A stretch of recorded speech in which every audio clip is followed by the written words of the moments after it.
Guys Phulbari bridge দেখবার যায় গেছে আড়াইয়া কি প্রকার আইলাম ওটা আমি ফার্স্টে থেকে কই। হ্যালো গাইজ, কেমন আছো? আশা করি সবাই ভালো আছো। তো আমি আজকে আয়া বললাম ধুবড়ি মেডিকেল কলেজ। ধুবড়ি কলেজের ভিডিও বাইরে থেকে নিলাম। তো ভিডিও নিয়ে এক সাসারি নিয়ে এসে ব্রেকফাস্টটা করলাম। ব্রেকফাস্টটা করে গেলাম ফুলবাড়ি ব্রিজ দেখবার। ধুবড়ি টু ফুলবাড়ি ব্রিজ দেখে অন্তে গেলাম নেতাই ধুবনি ঘাট। নেতাই ধুবড়ি ঘাটটা ধুবড়ি ডিস্ট্রিক্টের ব্রহ্মপুত্র নদীর পারে আর কি। বেহুলা ওর স্বামী আর এই সাইডে আছে নেতাই ধুবনি আর ওর ছেলে। এটা একটা হলো ঐতিহাসিক ঘটনা। এর রাইট সাইডে আছে আই লাভ ধুবড়ি। ওনে যায় আমরা ফটোশুট উঠলাম। উঠে ওন থেকে গেলাম 5 পীর দরগায়।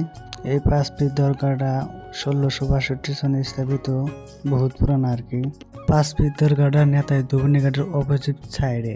5 পীর দরগার চারপালে ঘুরে ঘুরে দিয়ে আজকের ব্লগটা এনে শেষ করলাম।